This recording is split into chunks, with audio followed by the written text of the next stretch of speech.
Mas ele sabia que para ter certeza absoluta, teria que examinar os fios que passaram pela datação por carbono. Até que eu obtivesse uma amostra do verdadeiro tecido examinado na datação, uma amostra documentada, não poderia provar nada.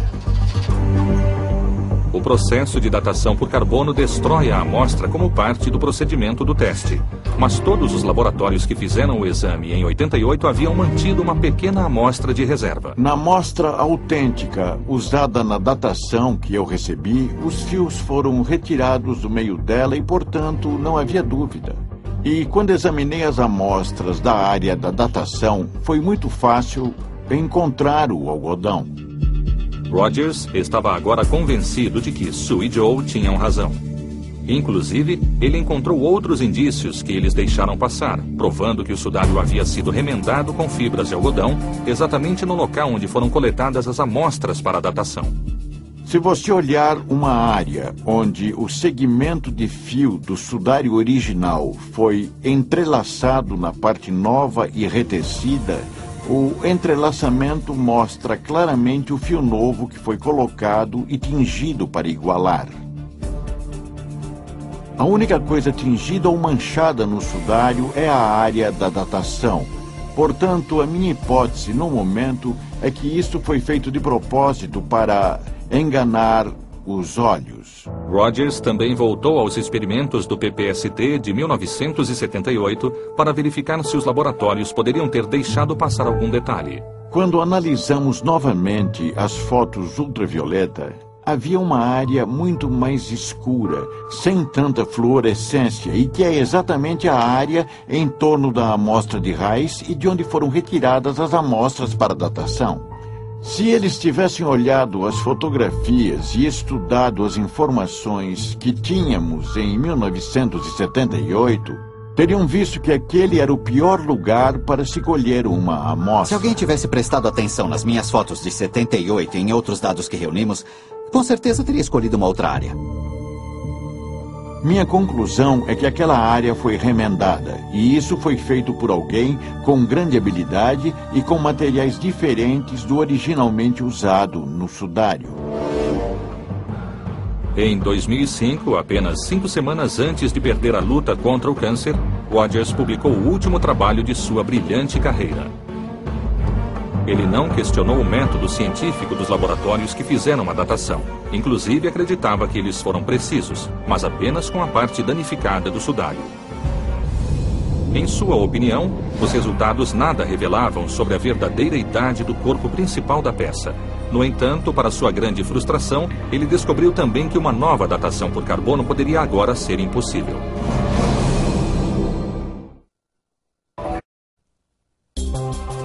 Em 1988, um teste de datação por carbono concluiu que o sudário de Turim tinha apenas 700 anos.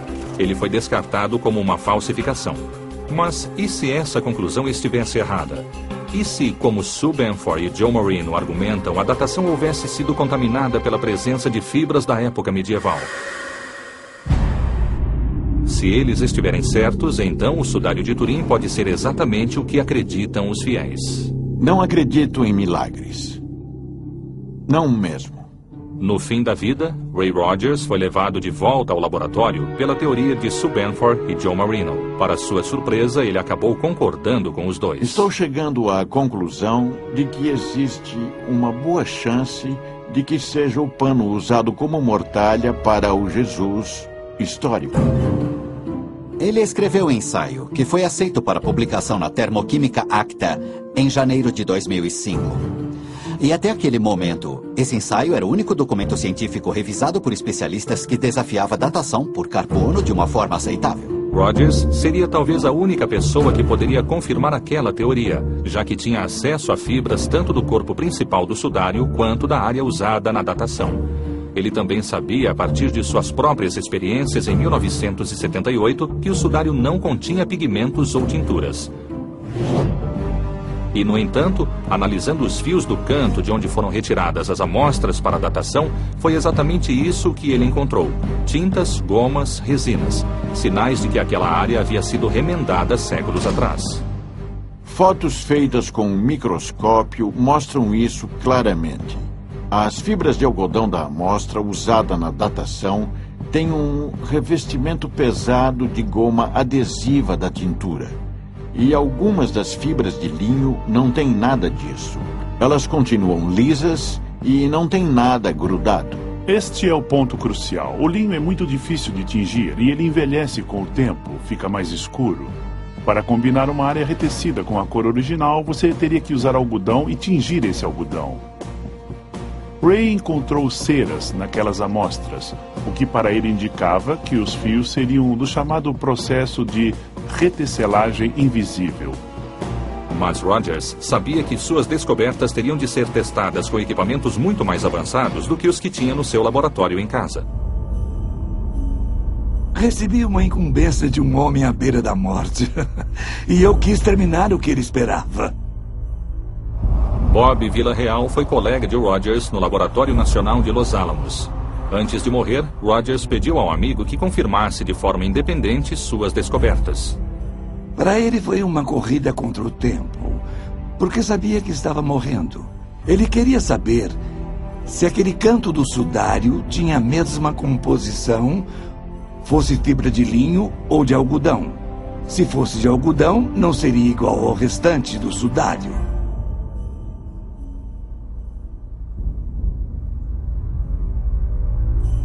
Mas antes que qualquer teste pudesse ser realizado, Ray perdeu sua longa batalha contra o câncer em 8 de março de 2005, aos 78 anos. Após a morte de Rogers, Villarreal decidiu que confirmaria as descobertas do amigo. Ele enviou as fibras que Ray havia lhe dado a um colega no laboratório de Los Alamos. Logo de cara, algo extraordinário aconteceu. Ele me ligou dizendo: o fio que eu ia analisar se partiu em 2 pedaços. Será que Deus vai ficar zangado? Ele verificou que o fio eram 2 fibras entrelaçadas, exatamente como Sue e Joe haviam previsto. Mas o mais importante era o que mantinha as 2 unidas: uma goma usada há séculos para fixar as tinturas. Essa descoberta foi uma revelação. A confirmação independente de que aquele pedaço do sudário havia sido tingido. Como Ray Rogers havia verificado muito antes que não havia tinturas no corpo principal do sudário, ficou evidente que as amostras usadas na datação haviam sido retiradas de uma área anômala. O canto danificado era diferente do restante. Eles vieram e zip, tiraram sem ninguém ver o pior pedaço possível. As pessoas que certificaram a amostra até hoje estão tentando convencer as pessoas de que todo mundo está errado, menos eles, e de que as amostras são válidas. Nos seus últimos meses de vida, Rogers tornou-se um ardente defensor de uma nova prova de datação. Mas, infelizmente, ele acreditava que isso não seria mais possível. Porque mesmo que a velha questão de acesso ao material fosse resolvida, havia um problema muito maior: o modo como o sudário de Turim foi preservado. Ray Rogers comentou o fato de que a caixa onde o sudário foi guardado, o relicário, foi tratada com timol, um antisséptico que mata qualquer coisa viva. Bichos, bactérias, tudo.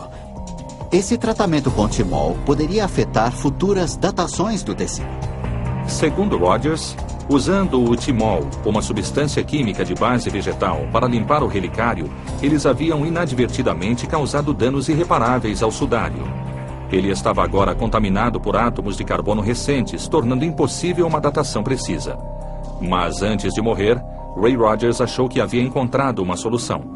O sudário foi danificado pelo fogo em 1532 e ficou com 16 marcas distintas de queimado, marcas de onde amostras poderiam ser colhidas, e como já eram de puro carbono, elas poderiam ser facilmente limpas do timol.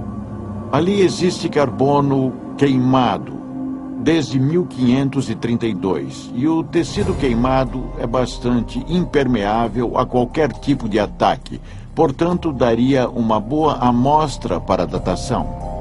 E o melhor de tudo é que essas áreas queimadas já foram coletadas na restauração do sudário feita em 2002. Em 2002, retiraram o forro, removeram todos os remendos. Como esta área queimada aqui? Os pedaços queimados foram cortados à volta dos buracos queimados e foram guardados. É material excelente para carbono 14. Pode ser datado. Esses restos carbonizados podem conter a chave para finalmente solucionar o mistério do sudário de Turim. Alguns colegas de Ray entraram com um pedido no Vaticano para ter acesso às amostras queimadas e realizar uma segunda datação. O mundo científico espera uma nova oportunidade para descobrir se o sudário é a mortalha de Jesus de Nazaré ou uma consumada falsificação. Mas, seja qual for a resposta, é praticamente certo que o debate científico sobre o sudário de Turim vai continuar. Se ele não for antigo bastante para ser o sudário de Jesus, então vou me sentir diante de um milagre, porque um sujeito da Idade Média conseguiu criar algo que não somos capazes de reproduzir ou explicar completamente, e eu gostaria de saber como isso foi feito.